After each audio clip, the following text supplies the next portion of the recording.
विद्यार्थियों, इससे पूर्व के वीडियो में हमने बीए भाग प्रथम के प्रथम प्रश्न पत्र के अंतर्गत वणिकवाद का अध्ययन किया था।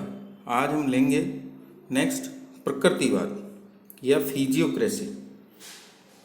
प्रकृतिवाद का जो प्रारंभ है वो वणिकवाद के विचारों के विरुद्ध हुआ था।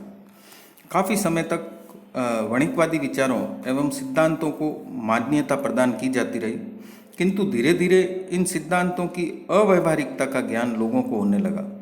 आलोचकों ने जनता का ध्यान इस ओर आकर्षित किया और वणिकवाद के विरुद्ध यह प्रक्रिया सर्वप्रथम फ्रांस से ही प्रारंभ हुई, जहां कॉल्बर्ट जो वहाँ के वित्त मंत्री थे उन्होंने लागू किया था। उसे कॉल्बर्ट वाद के नाम से जाना जाता था।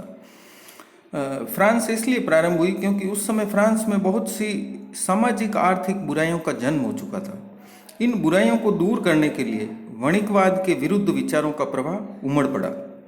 अब व्यक्ति की स्वतंत्रता पर अधिक ध्यान देने की बात कही जाने लगी, क्योंकि जो वणिकवादी था वो राज्य को शक्तिशाली बनाना चाहता था और सारे नियंत्रण राज्य को देने की बात करता है, जबकि प्रकृतिवादी जो है वो व्यक्ति की स्वतंत्रता पर अधिक ध्यान देते हैं। प्रकृति तथा प्रकृति के नियमों को सर्वोच्च स्थान दिया जाने लगा था। और ये जो शब्द है फिजियोक्रेसी जो आपके स्क्रीन पर दिखाई दे रहा है, या इसको फिजियोक्रेटिक भी कहा जाता है, ये एक फ्रांसीसी शब्द ही है जो ग्रीक भाषा से निकला हुआ है। इस शब्द का प्रयोग सर्वप्रथम एक फ्रांसीसी लेखक दूपो द नेमूर ने 1768 ईस्वी में किया था। फिजियो का अर्थ होता है PHYSIO, फिजियो। इसका अर्थ होता है प्रकृति, और क्रेसी CRACY का अर्थ होता है शासन प्रणाली। तो इस प्रकार से फिजियोक्रेसी का अर्थ हुआ प्रकृति का शासन। यह व्यवस्था प्रकृति की शासन व्यवस्था के पक्ष में थी। इस व्यवस्था का जो प्रमुख आधार था वो प्राकृतिक विधान थे। इस विचारधारा या प्रकृतिवाद का प्रमुख संस्थापक जो है फ्रैंको कैनो को माना जाता है। प्रकृतिवादियों ने कृषि पर सबसे अधिक ध्यान दिया था। इसी से एडम स्मिथ ने उनको कृषि पद्धति के विचारक या कृषिवादी के नाम से पुकारा था। ये विचारक अपने आप को अर्थशास्त्री कहलाना अधिक पसंद करते थे, क्योंकि उनको ये विश्वास था कि वे आर्थिक सत्य के एकमात्र संरक्षक हैं। प्रकृतिवादी कृषि को आर्थिक विकास का साधन मानते थे। इस संदर्भ में फ्रैंको कैने, जिन्हें संस्थापक माना जाता है प्रकृतिवाद का, उनका कहना था कि प्रत्येक वह बात जो कृषि के लिए हानिकारक है, राष्ट्र तथा राज्य दोनों ही के हितों के विरुद्ध है। इसके विपरीत प्रत्येक वह बात जो कृषि के लिए हितकर है, राज्य और राष्ट्र दोनों के ही लिए लाभपूर्ण है। तो उन्होंने कृषि को बहुत ज़्यादा महत्व दिया। प्रकृतिवाद के जन्म से पूर्व अर्थशास्त्र तथा आर्थिक विचारों का क्रमबद्ध अध्ययन नहीं हुआ था। आर्थिक विचारों को नैतिकता के साथ जोड़ा गया था और उनका कोई स्वतंत्र अस्तित्व नहीं था। ऐसी स्थिति में इन बिखरे हुए विचारों को एकत्र करने तथा उन्हें एक पृथक विज्ञान का रूप देने की आवश्यकता महसूस की जाने लगी थी। व्यापारवादियों ने या वणिकवादियों ने इस संदर्भ में थोड़ा बहुत कार्य किया था, और फ्रांस के विचारकों ने, जिन्हें हम प्रकृतिवादी कहते हैं, आर्थिक पद्धतियों का विकास किया। तो इन विद्वानों को राजनीतिक अर्थशास्त्र का संस्थापक माना जाता है।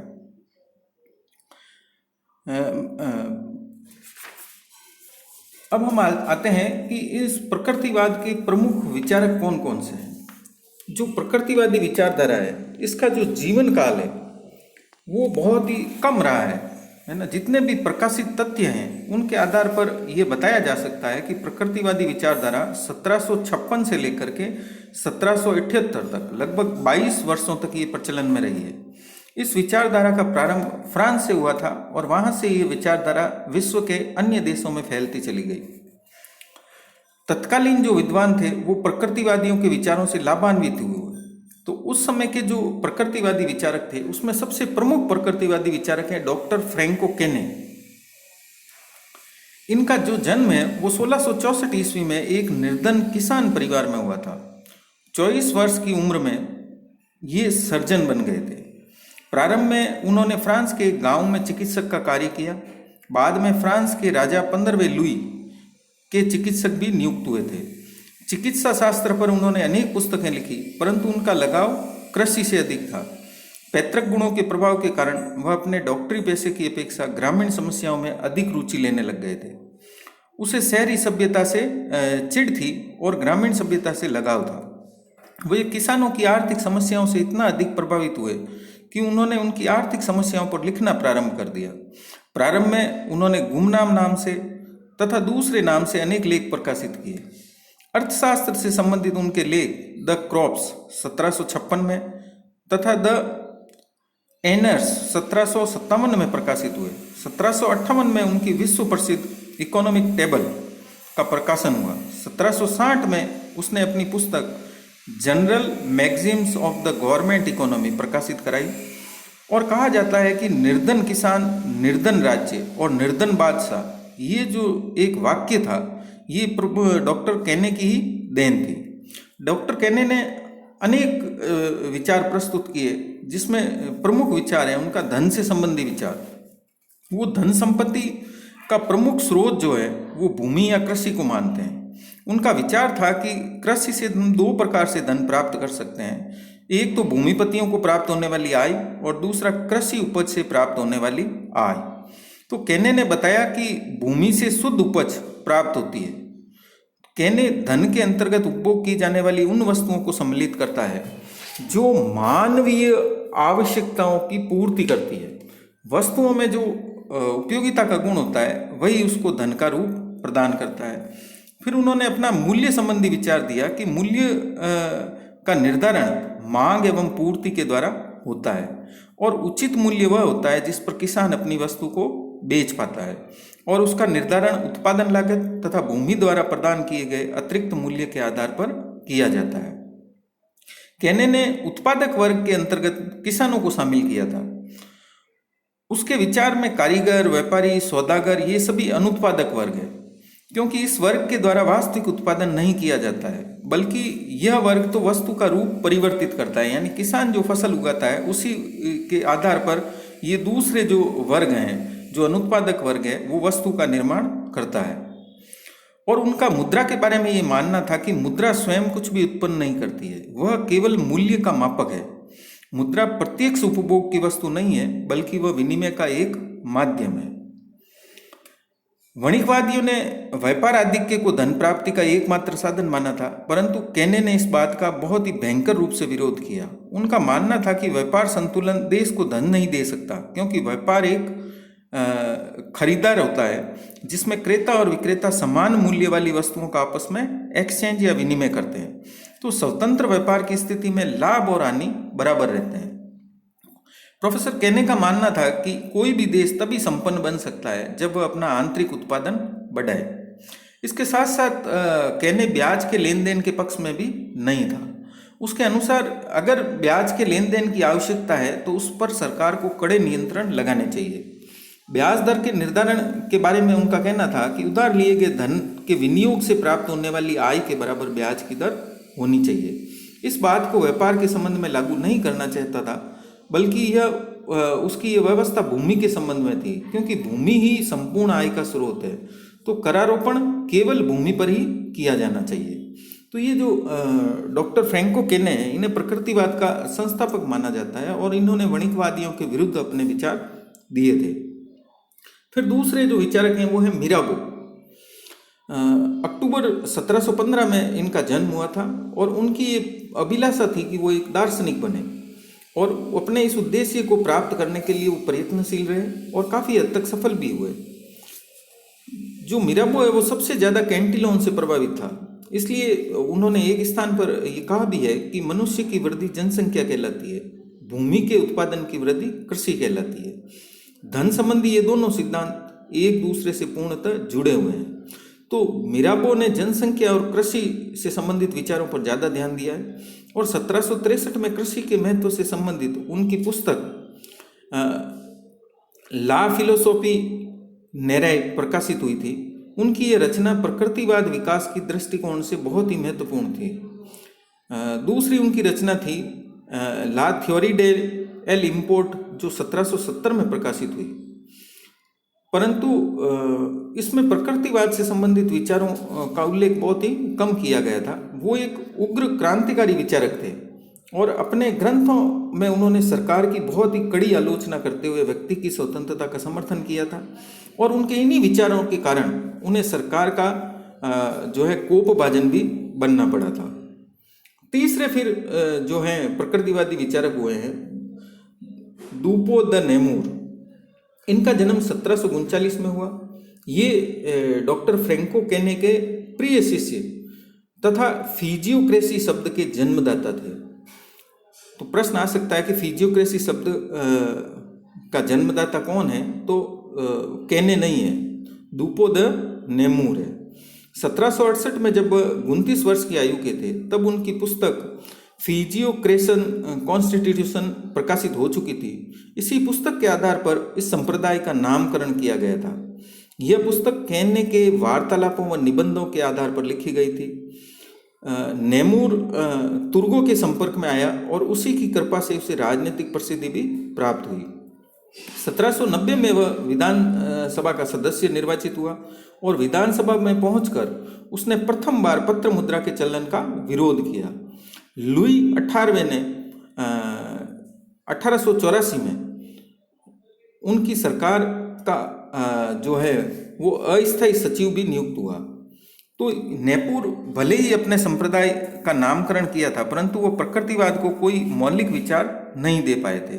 उसने प्रकृतिवाद का केवल प्रचार किया और वह केने के विचारों से आगे नहीं बढ़ पाया, क्योंकि वो केने का शिष्य था और उन्हीं के विचारों को उसने आगे बढ़ाया।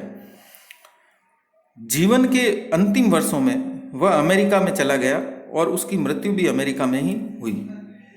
नेक्स्ट जो विचारक हैं वो है तुर्गो, जिनके संपर्क में नेमूर आया था।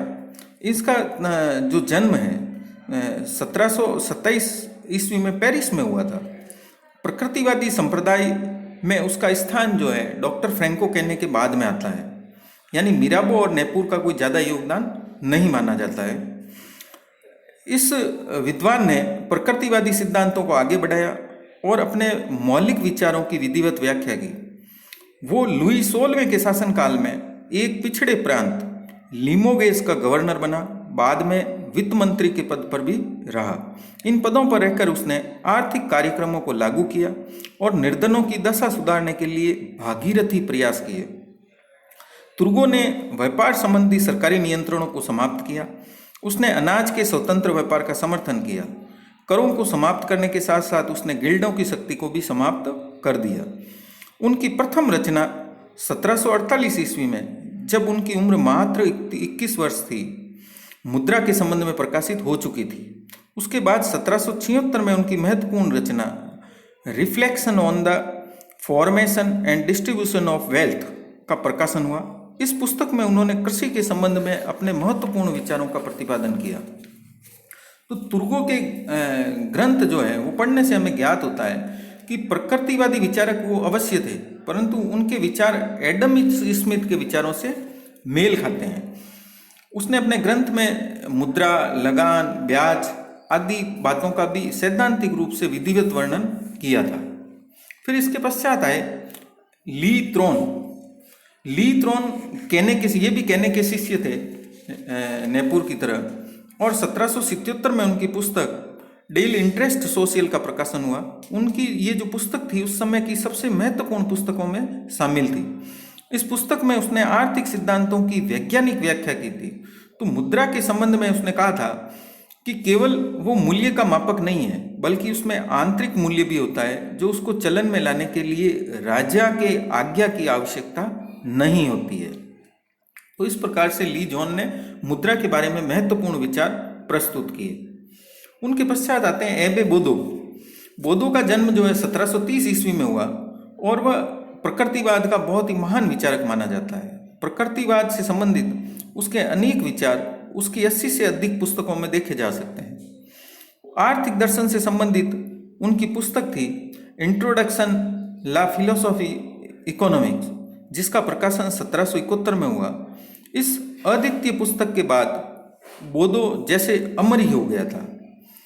अब इनके अलावा द गुर्ने, मॉरिसर, द ला रिवियरे, रोबोद आदि अनेक विचारक होते हैं जिनकी इन विचारों से समानता है। तो बहुत ही अल्प समय में जो है प्रकृतिवाद का समय रहा है, लगभग 22 से 23 साल तक, है ना। 1756 से लेकर के और 1778 तक इसका जो है काल माना जाता है। और इसके प्रमुख विचारकों में डॉक्टर फ्रैंको केने को ही माना जाता है। फिजियोक्रेसी जो शब्द है वो नेपुर ने दिया था, और जो एबो बोदे हैं उन्होंने 80 से के आसपास पुस्तकें लिखी है, और वो महान प्रकृतिवादी विचारक माना जाता है। तो इस प्रकार से हमने आज देखा कि जो प्रकृतिवादी विचारधारा है वो क्या है और उसके प्रमुख विचारक कौन कौन से हैं।